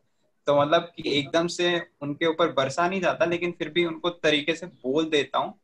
लेकिन फिर भी मुझे थोड़े कुछ क्षण के लिए जैसे ये लगता है कि ये क्यों इतना ज्यादा, क्यों मैंने आवेश में आके क्यों बोल दिया। तो उसके लिए फिर खुद ही रियलाइज हो जाता है थोड़ी देर बाद। और जैसे आपने कहा था कि दूसरे में भी भगवान को देखो, तो यही मेरे मन में भी आता है कि भगवान तो सारी जगह पे हैं, तो कोशिश यही होती है कि उसके अंदर भी देखूं, तो फिर अपने आप थोड़ा थोड़ा करके शांत हो जाता है। तो इमीडिएटली मैं क्या करता हूँ कि थोड़ा प्रोक्रेस्टिनेट करता हूँ, कि थोड़ी देर डिले कर देता हूँ क्रोध के लिए, कि अगर कर कुछ जैसे कोई अच्छी चीज है तो उसको तुरंत कर लेता हूँ। कोशिश ये, जैसे रावण ने जो बताया था लक्ष्मण को कि जो अच्छी चीज है तुरंत कर लो, लेकिन जो बुरी चीज है उसको डिले करो। तो ये अपने साथ मैं सिद्धांत अप्लाई करने की कोशिश करता हूँ। धन्यवाद, ये बढ़िया है, और हर कोई को अपने अपने ढंग से करना भी चाहिए, और करते भी हैं। कितने बच्चों को डर लगता है गार्जियन का, तो जाकर 2 दिन नहीं बोलेगा, वो अपने तरीके कोई जाकर सो जाएगा। तो हर कोई को अपने अपने स्टाइल में उसको बैलेंस करने का तरीका अपने बुद्धि से ढूंढते रहना चाहिए। तो ये अच्छी बात है। तो हर कोई तभी हम बन पाएंगे। कोई हम शास्त्रों के जिसे बताया वैसा ही नहीं, हर आदमी का अपना स्टाइल होता है कि उसको कैसे हम बैलेंस रखें। बैलेंस करने में सफलता बन गई तो आप ही योगी हैं, और आप ही शास्त्र हैं, आप ही गीता है। जी बाबूजी, जी धन्यवाद। धन्यवाद बाबूजी। जी बाबूजी, इसमें ये इनका विक्की भैया का प्रश्न है कि सत्य को जानते व समझते हुए भी हम सत्य से दूर क्यों भागते हैं? जी अच्छा है प्रश्न, वो उनका वो बहुत स्वाध्यायशील है वो। अब देखिए इसमें प्रज्ञोपनिषद का भी स्वाध्याय किए ही गए होंगे, और इसमें 5वें मंडल में कश्यप के प्रश्न को उत्तर देते समय ये याज्ञवल्क्य बता रहे, और यही प्रश्न पूछ दिया था क्योंकि वो साइंटिस्टों का कॉन्फ्रेंस था। ये आदमी सत्य को जानते हुए ऐसा क्यों होता है, तो उन्होंने यही बात बताई, एतत् सुविदितम तथ्यम, कि हे ऋषियों, यह बिल्कुल ही वैज्ञानिक तथ्य है। क्या कहे कि पानी का स्वभाव नीचे की तरफ जाता है, एक गुरुत्वाकर्षण का सिद्धांत काम करता है। तो हमारे अवचेतन मन में अभी असत्य के जो पार्टिकल्स हैं, उधर दौड़ने का, उधर करने का, कहीं ना कहीं पर उसकी जड़ें हैं, और जहां वैसा माहौल मिलता है तो उसकी इतना तीव्र होता है कि सारे ज्ञान विज्ञान को फाड़ कर सत्य तरफ समर्थन कर ही देगा। इसलिए मेडिटेशन में ध्यान ही एकमात्र ऐसा माध्यम है कि हम बिल्कुल ही अचेतन की परतों में जाते हैं, और एक एक को बारीकी से ढूंढ करके उसको रूट आउट करना पड़ता है, और वहां पर अच्छे प्लांटेशन लगाने पड़ते हैं। इसीलिए समय लगता है। 10 साल का पूज्य गुरुदेव ने इसलिए रखा था कि आदमी अभ्यास करेगा इस तरीके का, तो फिर उसमें एक नए संस्कार आ जाएंगे और सत्यान्वेषी बन जाएगा, क्योंकि सत्य ही सरल है, सत्य ही सरल है, और उसमें कोई दिक्कत नहीं आती, क्योंकि अब अभ्यास नहीं है। और इनके जैसा करते करते संसार के द्वारा, मित्रों के द्वारा, और इसके द्वारा पिछले वाले पशुवत जोनियों से गुजरे हुए अनंत जन्मों के, तो इन सारे लोगों ने मिला करके असत का इतना अधिक हार्ड चमचिक ना कि कुछ कपड़ा इतना कीट हो जाता है कि रगड़ते जाइए, पीटिए पीटिए, या तो फट, भले कुछ लोग होता है कि सुधर गया, छूट गया, कितना कि फट जाएगा ना होगा। तो इसका मतलब है कि कीट बैठने की क्रम है, तो उसमें हम लोग जल्दीबाजी न करें। एक विज्ञान है कि कितना अधिक है उसमें आवृत्ति दी गई है, उतना ही आवृत्ति समय लेता है उसको। तो आत्मज्ञान इतना कमाल का है कि वो बहुत सरल बना देता है सुधारने में। तो ये अभ्यास से न तो कमते है, बस इसके करते रहे तो बात बनती रहेगी। और असत में भी सत्य को देखने का भी बाद में नीचे ना सत्य सत्य चल रहा है, ऊपरी कक्षा में सब मटिया मेट है। तो जैसे बात बन जाएगी क्या सत्य क्या असत, जब ईश्वर सर्वम खलिदम ब्रह्म, सत्य भी वही है असत भी वही, तो उस लेयर में जाकर यह बात लगेगी अच्छा, और उसमें आपको लगेगा कि हमने बिल्कुल ही हम मस्त हैं। तो वो वाली स्थिति आती जाएगी साधक में। लेकिन ये भी ये एक सहज शैली बनते बनते वह स्थिति आ जाती है। फिर नीचे सब ये क्या क क्या ख क्या गलत क्या सही, बिल्कुल हमने देखा है, उसको साक्षात्कार किया है। यहाँ कोई भी भेद दृष्टि की कहीं अस्तित्व ही नहीं है, दो की सत्ता ही नहीं है कहीं पर, आत्मा भी अलग नहीं है, ईश्वर भी अलग नहीं है। तो वो वाली लेयर जब तक से ना आवे, तो बीच वाले जो कोई सही जिया है, किया है, ये है, वह सत्य है, गलत है, सत्य, इसके वैसा तो आएगा ही आएगा, व्यवहार आएगी आएगा। इसलिए आत्मबोध बहुत जरूरी है। अपनी जर्नी को तब तक रखिए जबकि एक बिल्कुल ही अभेद दर्शन वाला ना आ जाए स्थिति। जी ठीक है, धन्यवाद। जी बाबूजी, इसमें केवी दुबे जी का प्रश्न है। सादर प्रणाम बाबूजी, प्रज्ञा में निरंतर स्थित कैसे बनाए रखें? ग्रस्त में रहते हुए विषय वासनाओं के विकार से साधक अत्यंत दुख सुख से कैसे मुक्त हों? दुबे जी को प्रणाम, मुंबई से हैं। तो देखिए इसमें, और आप तो बहुत ही सीनियर मोस्ट हैं, उसमें यह रह गई बात कि अच्छा आप कृष्ण के भक्त हैं और गीता में, गीता है तो हम पीने का अभ्यास करें, गीता को पढ़ने का नहीं, पिया जाए बस, पीने का अभ्यास बन जाएगा उसमें, तब आ जाएगा वासुदेव सर्वमिति। और उसलिए जब बात बनती काम शक्ति भी, भारत ही एक ऐसा देश है जहाँ काम ही देवता कहलाता है, क्योंकि इस पर क्लासेस चलने वाले हैं खूब गहन, और वो आकर तो उसको किस तरीके से हम ट्रांसम्यूटेशन ऑफ सेक्स एनर्जी, काम शक्ति का रूपांतरण करें। तो जो जितना ही रचा पचा है उतना ही भाग्यशाली है। जो रात दिन पानी में रह रहा हो, इसमें रह रहा हो, मल युद्ध में रह रहा हो, वही जल्दी योगी बनेगा। तो एक गृहस्थ ही पका हुआ योगी बनता है। इसलिए हम लोग खुश हो जाए कि भाग्यशाली अपने समझे गृहस्थ जीवन है, और घर परिवार दोस्त दुश्मन कोई रुसने वाला समाज तरह, समाज में जब तक से हर खोपड़ी वाले आदमी न रहे तो समाज क्या जी, और उनको साथ यदि समायोजन की कला मिल गई तब समझिए कि पका हुआ योद्धा बन गया, नटवर बन गया। नटों में श्रेष्ठ है वो कि हर एक के साथ तालमेल। शिव जी को देखिए सबसे तालमेल बिठा लेते, राक्षस हो देवता हो, बिल्कुल कमाल की बात है। तो यह रह गई बात में, तो ध्यान किस प्रकार करें, नितिन टू एवरीवन, और चेतन मन में देखिए तो क्या लिखे हैं जी नितिन जी का, तो वो उसका देखिए रूपांतरण पर हम चर्चा करेंगे दुबे जी, और उस पर आएगा कि काम शक्ति से हम आत्मशक्ति कैसे पाए। तदेव शुक्रम तदेव ब्रह्म तदेव अमृतम उच्यते, ये जो नचिकेता को भी पूछा गया था सब, तो नचिकेता को सरल पड़ गया क्योंकि कामनाओं को उन्होंने रिटर्न ले चुके थे, और इसलिए खुश थे तुम्हारे जैसे ही शिष्य हमको चाहिए। लेकिन एक क्लू बताए थे कि वो केवल इसको वही काम आएगा। तो गायत्री महा, ये पूज्य गुरुदेव का साहित्य इसमें रामबाण काम करेगा। वांग्मय नंबर 15 सावित्री कुंडली तंत्र, आध्यात्मिक काम विज्ञान उसमें भी एक चैप्टर है, और उसमें बता दिए हैं कि काम ऊर्जा का रूपांतरण कैसे किया जाता है। आनंद, आनंद की प्राप्ति काम से ही होती है। और वो रह गई बात में कि देखिए, और एक और भी उसमें दिया गया है कि कैसे उसको रूपांतरण करते हैं, काम वासना का रूपांतरण, ये सब उसमें आर्टिकल्स हैं। तो भाग्यशाली हैं कि इतने कामनाओं के बीच में कोई डाल दिया गया है ताकि तू प्रखर योद्धा बन इसमें चलने का। एक मजबूत साथी चाहिए बस साथ में, तो जर्नी सरल बन जाता है। ठीक है जी बाबू जी, नितिन जी का प्रश्न है। इससे पहले इनको मैं अनम्यूट करता हूँ, आदित्य भैया को। भैया आप, मैं अनम्यूट कर रहा हूँ आपको, आप अपना प्रश्न पूछिए। आदित्य भैया,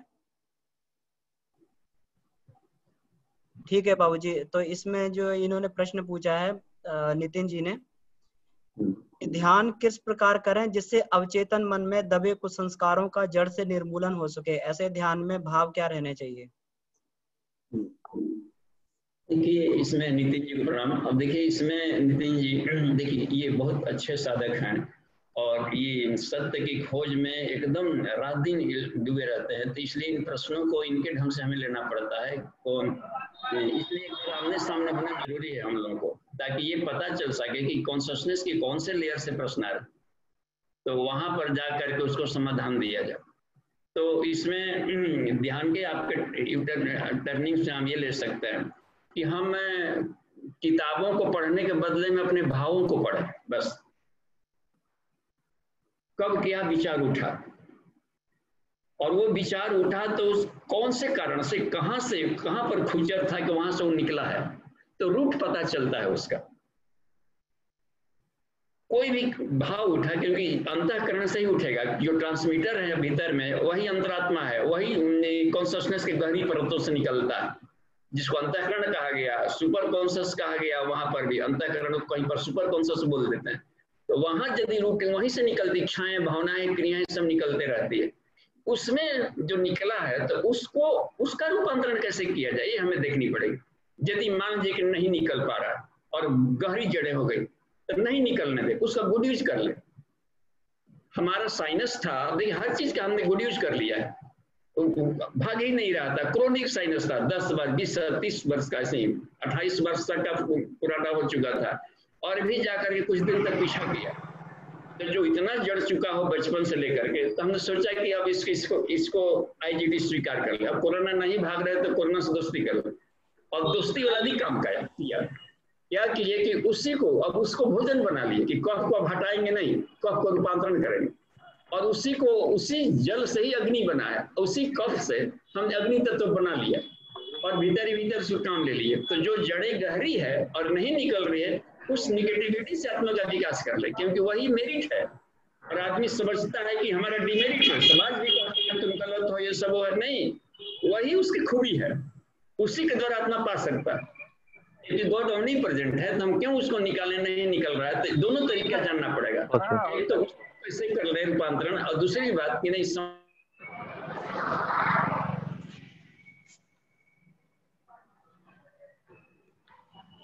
और निकालना ही निकला है, अनवांटेड है,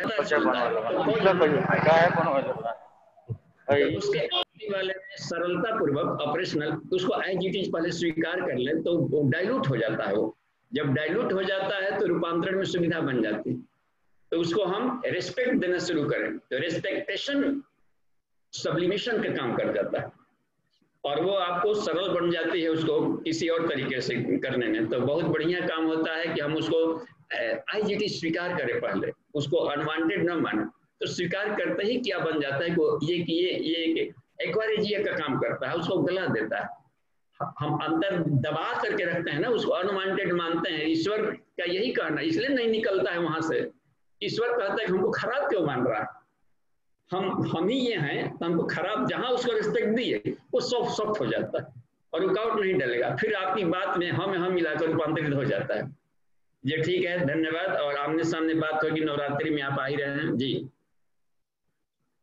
जी आदित्य भैया, मैंने आपको अनम्यूट किया था, तो इसमें आपका बैकग्राउंड से जी भैया प्रश्न पूछिए। हेलो प्रणाम बाबू जी, बैकग्राउंड से नॉइज आ रहा है क्या बहुत? जी नहीं, अब ठीक आ रहा है भैया, पूछिए प्रश्न। मैं ये पूछ रहा हूँ कि मैंने चैट में भी प्रश्न लिखा था कि ये पूर्णताक्रम योगी बनने का क्या तरीका है, या आलस्य जो शरीर के अंदर आलस्य है उसको साफ करने का क्या तरीका है? मेरा प्रश्न मतलब मुख्य रूप से यही है। जी ठीक है, आपके प्रश्न ऐसे ही आते हैं, एकदम ग्रह से उठ के हैं, बढ़िया है। तो पहले आलस्य को एक्सेप्ट कीजिए कि आलस्य खराब चीज नहीं है।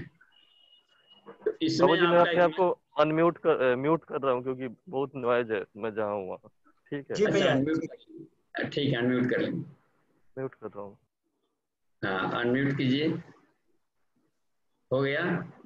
ठीक है। हाँ, अब देखिए इसमें आदित्य जी का अभी एकदम यूथ ग्रुप है और एकदम प्रैक्टिकल। आलस से तो अक्सर युद्ध इस एज में आता है। देखिए कितने अपने ढंग का रूटीन है आपका, अपना ये रहता है। आज के जनरेशन में जो युद्ध वर्ग में, उसमें से काफी, सभी तो नहीं लेकिन काफी देर से उठना और वो करना थोड़ा सा ये रहता है, क्योंकि वो एक हरफन वाला स्वभाव के पीढ़ी आ रहा है अभी। अरे क्या हो जाएगा, हम अपना है इतना टाइम में उससे कर लिया, उसको पढ़ लेंगे, ये कर लेंगे, तो ये जो बनता है ना, इसलिए हम लोग आलस्य को अभी खराब न मान करके आलस्य को बैटरी चार्जर माने। मजा आ गया आदित्य। आलस्य कितना लगता है ना कि सारा संसार पाठ ले जाओ यार, 2 मिनट हमको सोच लेने दो। लीजिए आलस का, विष्णु को देखिए हमेशा सोए रहते हैं क्षीर सागर में, देखते हैं ना, उसी में योगा बना लिया उसको, उस आलस्य को योगा बना करके। एक बार कुछ अधिक आलस्य हो गया था तो कान में से 2 मैल निकल गया था, 2 नाखून निकल गए, 2 निकल गए राक्षस, एक मधु था, वो कैटअप था। तो खाली आलस्य को देखा जाए कि आलस्य भी हद से ज्यादा न हो, वही दिक्कत करती है। सोया जाए बढ़िया लिया जाए, लेकिन 7-8 घंटे के बाद अधिक सोएंगे तो शरीर में जंग लगना शुरू हो जाता है और वो जाकर रोग बनने लगता है। तो उतना तो समझदार आदमी रहता है, वैज्ञानिक को भी देखता है कि फिर क्लास छूटेगा, वो छूटेगा, ये करने का। तो आलस्य को हम ये लें और उसको एक योगा मान लें, योग निद्रा के रूप में उसका रूपांतरण कर दीजिए और उसी में बैठे बैठे सोचते रहिए, सोए सोए। बहुत लोगों ने तो सपने में भी सॉल्यूशंस निकाला है प्रश्नों का। तो सोए सोए भी हम नहीं सोच सकते हैं कि कल पढ़े थे गीता में ये होता है, तो इससे मतलब कि वो सोया नहीं है, वो पढ़ रहा है गीता का, दूसरों को लग रहा है कि आलस में सोया। एक और भी बात है, मान लीजिए उषा पान करना है, आप सो गए, अब दिक्कत पड़ रही, तो आज के युग में महात्मा बनना और बढ़िया है। आप क्या कीजिए कि सोते समय ही घर नंबर से कहीं अपने पानी रखे रहिए अपने बेड के नीचे बस, और होता है ना पानी चढ़ाने वाला एक पाइप, पानी चढ़ाते हैं डॉक्टर लोग, उसको बोला था कोविड वाले, एक उसमें डाल दीजिए, एक मुंह में डाले रहिए बस, ले भी रहे हैं और मोबाइल सुब्रमण्यम बोला कि हम जांच करेंगे, डालेगा तो और अपने ड्यूटी को ये भी देखें कि हमें क्या बनना है। तो लेटे लेटे ही, सोए सोए ही हम क्या करें, उसी की प्लानिंग करें, उसी के बारे में सोचें, तो आप क्रिएटिव माइंड जी रहे हैं। और जब देखिए शरीर के अलाउ कर रहा है तो उठें और नॉर्मल मूड में रहे, ऐसा नहीं कि आज नहीं हुए। जब भी जगह एक लाइन बहुत अच्छा लगा पुष्कर का, आज के जनरेशन के लोगों के लिए, और जो बहुत ब्यूटीफुल आदमी है, करता है और पंक्चुअल भी है, काम भी कर लिया, पढ़ भी लिया और ये भी कर लिया, दूसरों को लगता है, कहा कि ऐसे ब्यूटीफुल आदमी के लिए जब भी जगह तभी ब्रह्म मुहूर्त है बस। और उसके बाद भी हड़बड़ी न करे, अपने कामों को एक अपने क्रम से सीक्वेंस में रखे, आज इतना हमको काम करना ही करना है, चाहे जब करे जैसे कर ले, अपने रूटीन बना लीजिए, लेटे लेटे ये जाना है, इनसे मिलना है, उनसे मिलना है, ये आएगी वो बातें, और उनसे ऐसे निपटेंगे। आपने आधा योगा कर लिया बस, सोचे प्लानिंग कर लिया कि बढ़िया से निपट लेंगे, और उसके लिए ऊर्जा चाहिए तो ठीक है, नहा लेंगे तो थोड़ा सा अपना 5-10 मिनट का योगा कर लिया और फ्रेश मूड से अपने काम में लग गए। एकदम सरल है, सहज है, ताकि मन हमेशा साथ रहेगा। मन थोड़े वहां पर सोया हुआ है, मन जब सोता है तो प्रमाद कहलाता है। शरीर के जो शिथिल होता है तो आलस कहते हैं, और मन जब टाल देता है कि आज नहीं कल करेंगे, वो करेंगे, इसको प्रमाद कहते हैं। तो यह रह गई बात में, तो उसमें ये रख ले कि जहाँ पर बाउंड्री लिमिट से पार करने पर ही दिक्कत आता है प्रकृति का, तो उतना आप कर लेते होंगे। तो आलस्य को भगाने का आप यदि तरीका चाहते हैं कि सचमुच में नहीं भागे, तो डाइट पर थोड़ा सा ध्यान देना होता है। हल्का भोजन लेंगे तो शरीर आलस कम आएगा, एक तो ये बात। दूसरी बात कि रात्रि को कम खाएं, और खाएं भी यदि भरपेट ही खाना हो तो ऐसा चीज खाएं जो जल्दी पचता, जैसे साग सब्जी वगैरह ले लिया, इसको सब्जी प्रधान ले लिया रात को, जूस प्रधान ले लिया रात्रि को, इससे जो कि हीटेड भी हो, और वो ले लिया। और दिन वाले में अपना भर पेट खा लिया, आप जितना 50 से उतना खाते रहे, अपने काम करते रहे, तो भी होगा कि मॉर्निंग में आपको आलस नहीं आएगा। अच्छा, और भी इसमें एक बात रहती है फ्रेशनेस में कि प्राणायाम में यदि आप सूर्य भेदन प्राणायाम करते हो तो आपके सारे गला देता है, आलस को भी गला देता है प्राणायाम में। और प्रज्ञा योग आप 1-2 राउंड कर ले, और यदि आलस्य को भगाने के लिए जो सूर्य नमस्कार है, ये बलवर्धक प्राणायाम, वो आलस को ठेल ठाल के हटाने वाले सब उसमें बने रहते हैं। तो 1 राउंड उसको भी कर ले, तो या नहीं तो प्रज्ञा योग को फास्ट कर दीजिए बस, तो वो अपने आप सूर्य नमस्कार बन जाएगा। किसी चीज को आप गतिशील बना देते हो, प्रज्ञा योग होता है एक स्लो मोशन, और होता है कि आप उसको गत्यात्मक कर लीजिए। तो एक तो आसनों को क्रिएटिव बना लीजिए, उसी को जो करते हैं उसी को थोड़ा सा कर लें। और प्राणायाम ने सूर्य भेदन प्राणायाम कमाल का है, या भस्त्रिका करें जो हीट पैदा करता, या मयूरासन आप कर लेते हैं 2-4 सेकंड भी 10 सेकंड भी, तो आपको तुरंत आलस को भगा देता है। या शीर्षासन करने वाला व्यक्ति को इतना आ जाता है पूरे ब्लड में कि आलस को भगा लेता है और भारीपन को खा जाएगा, चर्बी को खा जाएगा, और इस तरीके से कोई कहीं भी अनवांटेड चीजें गला देता है। तो इसको थोड़ा हीट प्रोड्यूसिंग वाले चीजों कर लेंगे तो बात बन जाएगी। जी धन्यवाद। अगला देखिए तो कहीं चैट में कुछ है प्रश्न? जी चैट में है और हैंड भी रेज है। तो मिथिलेश कुमार कुशवाहा जी का हैंड रेज है, तो मैं इनको अनम्यूट कर रहा हूँ। जी, और जो वीडियो खोल सकते हैं वीडियो खोलें, और यदि वीडियो खोलने का में ना हो तो केवल ऐसे ही बोलें। जी बाबूजी प्रणाम। जी प्रणाम। बाबूजी हमरा अथी ये प्रश्न दिमाग में घूमता है कि बहुत बड़े बड़े महापुरुष हुए हैं, अच्छा अच्छा कर्म करते हैं, उसके बाद शरीर छोड़कर चले जाते हैं, तो चले जाते हैं, उनका पूजा पाठ भी होता है, उनका नाम भी चारों तरफ ख्याति भी फैली हुई रहती है, तो उनको जाने के बाद आत्मा को क्या प्राप्त होता है? देखिए यहाँ इस धरती पर तो बाहर में नाम रूप सब खत्म हो जाता है, क्योंकि पता नहीं चलेगा, जहाँ जन्म लेगा वहां पर उसका नया नामकरण संस्कार होगा। मेढक में गया तो अलग उसका नाम रखा जाएगा, भादा बेंग, छोटा बेंग, पीला बेंग, ऐसे उसका अलग नाम रखेगा। तो नाम रहता है सिर्फ जीवन तक। तो यहाँ वाले इसलिए याद करता है कि उसके अच्छे कर्म किए होंगे, तो कर्म के नाम पर उसकी चर्चाएं चलती है, और गलत रहता है तो आदमी उस तरीके के बच्चों का नाम भी नहीं रखता दोबारा। तो इस तरीके से ये रह गई बात कि सिर्फ सत्कर्म तो क्रतु स्मरण कर्तव्य स्मरण। देखिए कि एक सूत्र है, लाश आदमी जब ले जाते हैं श्मशान घाट पर जलाने के लिए, तो उसमें एक मंत्र पहले ऋषि लोग बोलते थे। आज अभी राम नाम सत्य है, राम नाम सत्य हम बोलते हैं प्रचलन में, लेकिन उन दिनों ओम कृतो स्मरण कृतगंग स्मरण, कृतो स्मरण कृतगंग स्मरण, यानी उस परमात्मा को स्मरण करो, अपने कर्मों को स्मरण करो, उस परमात्मा को स्मरण करो, अपने कर्मों को स्मरण करो बार बार, क्योंकि ये तुम्हारी कीर्ति बनी रहेगी। तो महापुरुषों को ही केवल फोटो रूम में टांगे जाते हैं, देखते होंगे, देवताओं को टांगे जाते हैं, ताकि वो सिर्फ देना जानता है, कुछ बड़ा काम रचनात्मक काम ऐसा करके चला गया तो सामान्य नहीं कर सकते, मोटिवेशनल होते हैं। तो हर कोई अपने रूम में मोटिवेशनल सीन हो, सीनहरी हो, देवता हो, फोटो हो, कोई प्लेयर हो, तो मोटिवेशनल को ही रखते हैं, क्योंकि वो आइडियल बन चुके रहते हैं। तो उनके रचनात्मक कार्यक्रम आइडियल हमारे रहते हैं, तो वो तो यहाँ पर रहेगा ही रहेगा, लेकिन इससे जीवात्मा को कोई लेना देना नहीं है। इतने भर है कि उसका नाम यदि हम लोग यहाँ से मेमोराइज करते हैं अपने पितरों का ये सब, तो श्रद्धा जो बन रही है, श्रद्धा जो भाव संवेदना है, वो कहीं भी रहेगा, किसी भी योनि में उसको टच कर जाएगा, क्योंकि वो आत्मा से निकला हुआ आत्मा को जाता है। वो किसी भी शरीर में कहीं भी रहेगा, किसी भी लोक में, यहाँ तक कि ईश्वर देवता नहीं दिख रहा है, लेकिन फिर भी वो आपकी इच्छानुसार प्रकट हो जा रहा है। तो यह रह गई बात में कि वो अपनी श्रद्धा संवेदना से हम उसको जोड़ सकते हैं, और उस आत्मा की स्थिति अपनी गति होती है, अपने कर्मों के आधार पर उसकी अन्य योनियों में या अन्य लोकों में जा सकता है। जी धन्यवाद। जी बाबू जी प्रणाम। जी सुमन कुमारी जी का हैंड रेज है। दीदी मैं आपको अनम्यूट कर रहा हूँ, आप अपने आप को अनम्यूट कीजिए। हाँ दीदी जी। प्रणाम बाबूजी। प्रणाम भैया। भैया बाबूजी मेरा एक क्वेश्चन है, जब हम ध्यान करते हैं, बैठते हैं ऐसे, ध्यान तो लगता नहीं है, बट जब ध्यान करने का कोशिश करते हैं तो सडनली हम, जब गांव में चाइल्डहुड में मेरा, जब कभी कोई कनेक्शन नहीं था, लेकिन हम खेलने जाते थे गार्डन में, या कोई पर्सन जो लेबर क्लास का था, तो उसका पूरा छवि मेरे सामने आ जाता है। मतलब मेरा कोई कनेक्शन नहीं है ना, तो वो क्या स्पिरिचुअलिटी है, ये क्या है?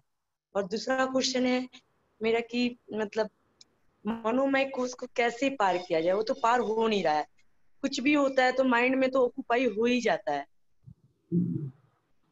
ठीक है, तो देखिए पिछला सेशन हम लोग का मनोमय कोष का प्रैक्टिकल का छूट गया है कोरोना के चलते। पिछले वाले सेशन मनोमय का एनुअल का सेमेस्टर का था, तो प्रैक्टिकल्स में बातें आती, और इस बार भी बहुत लिमिटेड ही रखे गए हैं कि जो आ सकते हैं उन्हीं के लिए, और डिस्टेंसिंग को पालन करते हुए शुरुआत किया जा रहा है।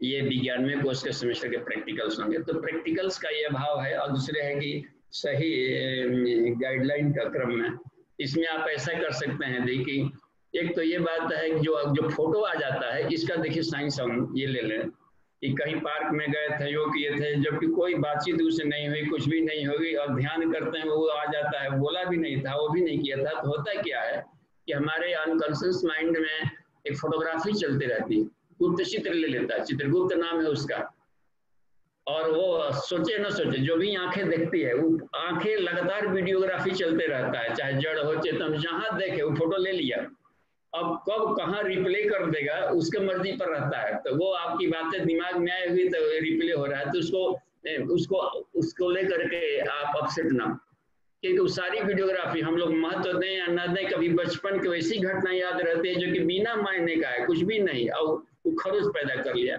तो वो चला गया हार्ड डिस्क में, इसलिए वो अपने आग जाता है। तो उसको महत्व, उसको लेकर अपसेट नहीं होंगे तो गायब हो जाएगा, अपसेट होंगे तो बार बार आएगा, क्योंकि एक सहज प्रक्रिया है, वो बना ही गया है मन ऐसा कि आंखों इंद्रियों से कि वो एक, और न्यूरॉन्स होते हैं ना 10 अरब न्यूरॉन्स, एक एक न्यूरॉन्स में सैकड़ों जन्म की कहानियों को सेव कर सकता है, और इतना फोटोग्राफी वीडियोग्राफी हटा सकता है। तो एक छोले जी बराबर वो सोचते रहे, जो भी हम लोग सोचते हैं वो भी कहीं ना कहीं पर सेव कर लेता है, कमाल की बात है, उसका नाम ही है चित्रगुप्त। और यूं ही सामान्य बातें नहीं चलती, सब्जी मार्केट से गुजर वहां भी कोई सब्जी दिख पड़ी, यूं ही कहीं भी ध्यान में अचानक भी आ जाएगा उस सब्जी का सीन, तो वो वीडियोग्राफी करके रिप्ले चलते रहता है बराबर। तो उसको आप सहज भाव से, साक्षी भाव से केवल देख लें। वो अच्छा है बेचारा, साक्षी भाव से योगा कर रहा था, चलिए योगा के प्रति ये था वो था, बैठे थे अपने गप करते, हर लोग जीव जंतु अपना, हर व्यक्ति अपने ढंग की चर्चाएं करते रहते हैं। तो साक्षी भाव से देखने से तो साक्षी दृष्टा भाव आता है ना, विपश्यना के भाव जिसको कहा जाता है। तो ये साक्षी भाव उसको फिर जाकर के उसको सरल थोड़ा कर देगा, माने वो हार्ड डिस्क में रहेगा भी तो आपको बार बार रिप्ले नहीं आएगा, क्योंकि ढेर सारे हमेशा हर क्षण वीडियोग्राफी चल रहा है वहाँ। अच्छा, अब रह गई है कि ध्यान नहीं लगता है हर पल, इसका ये कारण है कि ध्यान को भी हम सब्जेक्ट मानते हैं, ध्यान भी कोई सब्जेक्ट नहीं है, चलते फिरते सजगता मनन चिंतन को ध्यान कहा जाता है। हम लोग सोचते हैं कि आज तो आंख बंद किया ही नहीं, और वो सब का तो हम लोग करते थे, वो फोटो देखते थे, वो कर दी, सब तो कुछ किया ही नहीं, वो ध्यान वैसा कुछ होता ही नहीं है, वो तो सिर्फ रिहर्सल था ट्यूनिंग करने का एकमात्र। कबीर दास वाली शैली में देखिए, आंख न मूंदूं कान न रूदूं काया कष्ट न खुले नयन से हंस हंस देखूं सुंदर रूप निहारूं साधो सहज समाधि वाली। तो ये सहजता को जैसे जैसे सेट करते जाएंगे तो मेडिटेशन जीवन में घुलते जाएगा। तो हम सोचने समझने की प्रक्रिया को ही ध्यान कहते हैं। ध्यान माने ध्येय से बना है, मनन चिंतन, दिमाग में मनन चिंतन चल रहा हो वो ध्यान की प्रक्रिया चल रही है, बस ध्यान की प्रक्रिया चल रही है। तो उसको हम ध्यान यदि मानेंगे तो आप 24 घंटे ध्यान लगाते हैं। अब रह गया कि उसमें से उसका गुड यूज कर रहे हैं, हर थॉट्स के साथ में आपके साथ में एक सहजता जुड़ी है, एक प्रसन्नता जुड़ी है। ऐसा विचार आ गया, ठीक है, अपसेट हो गया, अच्छा कैसा सोचेंगे तो खुश हो जाएंगे, उसका एंटी उल्टा वाला सोच करके देखिए। यही सब ध्यान की प्रक्रिया है, चलते जाते तो गुत्थियां हर क्षण मिलते जाएगी आपका। जी धन्यवाद जी।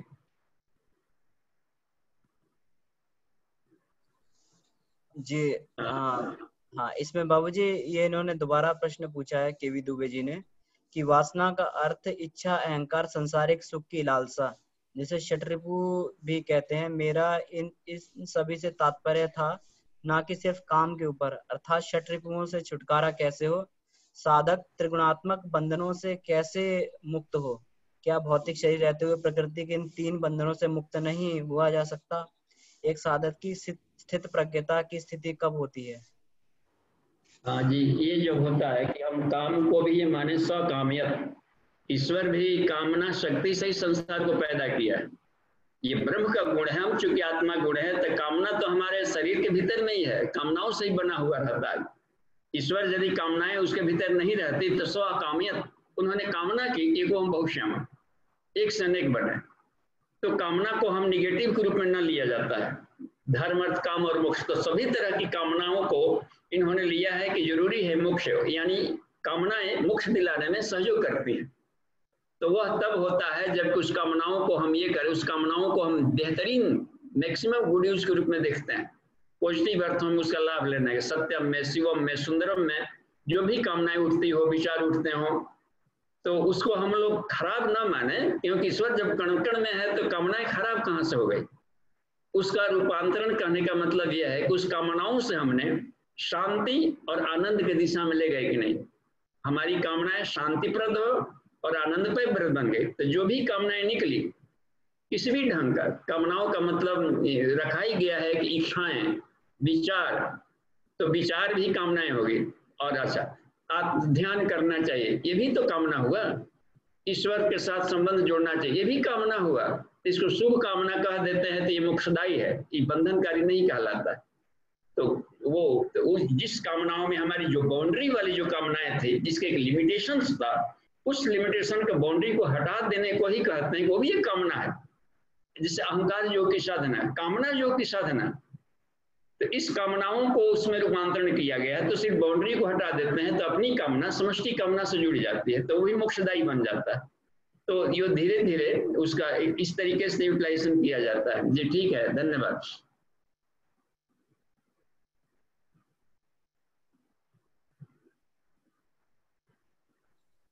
जी बाबूजी, अभी किन्हीं और को किन्हीं और कोई प्रश्न पूछना हो या चैट में आप पूछ कर सकते हैं, तो फिर हम लोग चर्चा करेंगे या कभी। जी जी जी, तो इसमें जो है किन्हीं और कोई प्रश्न पूछना हो तो पूछ सकते हैं। एक और चैट में क्वेश्चन आया है इनका फ्रॉम नीलम टू एवरीवन। प्रणाम बाबूजी जी, प्रणाम दी। कोई प्रश्न है तो हम लोग चैट से लिख सकते हैं इसमें, या कुछ भी तरह का। देखिए कहीं से भी कोई ज्ञान मिला हो पढ़ते समय हो या प्रैक्टिकल समय में, कुछ भी विचार, हर विचारों को रिस्पेक्ट देने को सीखना। वेदांत का यही व्यवहारिक स्वरूप है कि किसी भी विचारों को हम खराब न माने, उससे कैसे हम उसका सदुपयोग कर डालें, समायोजन कैसे करें उस विचार का, यही खूबी है, यही योग साधना होता है। और हर विचार कल्याणकारी है यहाँ पर, अपने अपने स्थान पर, अपने अपने ढंग से। किसी को गुड़ा गुड़े से वर्तनता करके भी मतवाना सजते कह दिया इसमें। आप अपने आप को अनम्यूट करें या फिर चैट में प्रश्न लिख रहे हैं, अनम्यूट करें अपने आप को, मेरा नंबर जोड़ दें। उनको बता दीजिए कि रजिस्ट्रेशन फॉर्म उसमें डाल दीजिएगा ग्रुप में कि जो ये है अपना वेबसाइट www.icdsworld.org, इसमें जाएंगे तो ज्वाइनस करके होगा, उसको टच करेंगे तो आपने आ जाएगा नाम पता, और इसमें डालते ही अपने आप ऑटो सिस्टम से सब है, सब सेट कर दिया है। यही अमन जी लोगों ने, अंकुर जी वहीं सब सॉफ्टवेयर इंजीनियर हैं, तो आपको घर बैठे 2-1 मिनट में अपने आप ज्वाइन हो जाएंगे। टेलीग्राम पर ये चल रहा है, टेलीग्राम को डाउनलोड कर लेंगे। जी ठीक है, धन्यवाद जी। इसमें प्रतिभा मूले जी का है, बाबूजी साधना करते हैं मगर फलित हो गई कैसे समझें? देखिए साधना कर रहे होंगे तो कुछ ना कुछ आशा दिमाग में होगा जरूर, ओ ये मिल जाएगा, वो मिल जाएगा, ऐसा मिलता है, वैसा मिलता है। एक तो वो होगा अपने ढंग का गुब्बारा बना के कर रहे हैं, तो वो अपने ढंग का गुब्बारा जरूरी नहीं है कि मिले, लेकिन जो साइंस वाला गुब्बारा है कि ऐसा करने पर ऐसा होता ही होता है, वो वाला जरूर मिलेगा।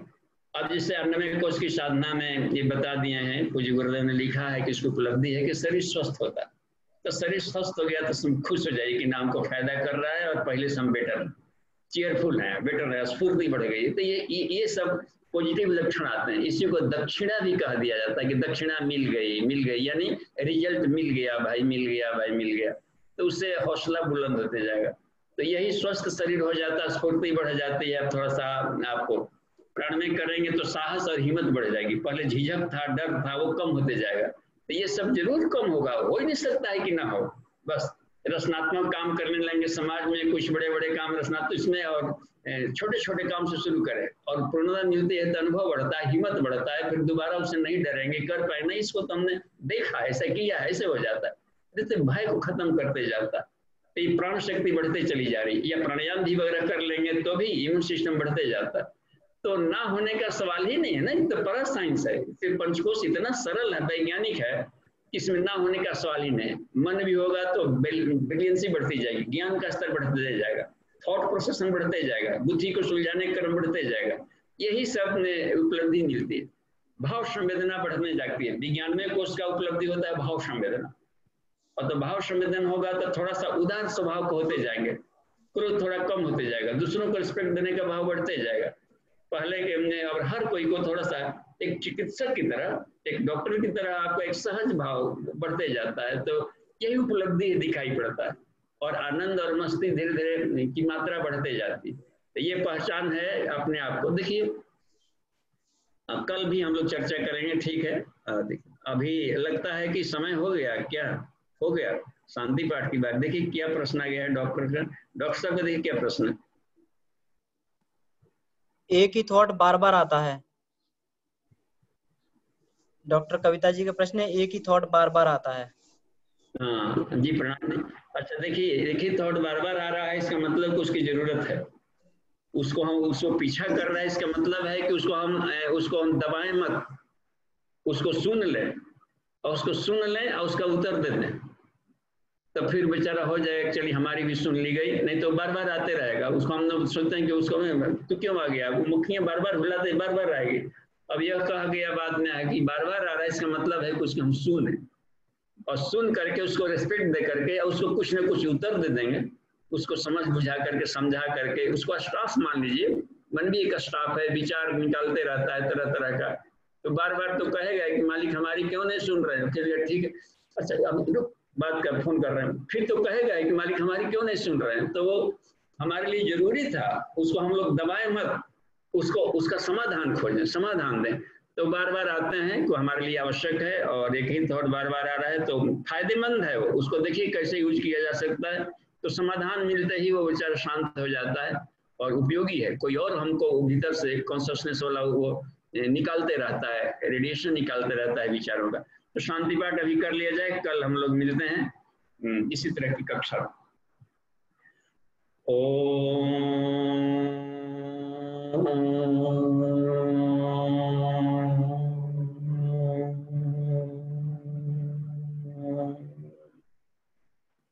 शांति शांति शांति।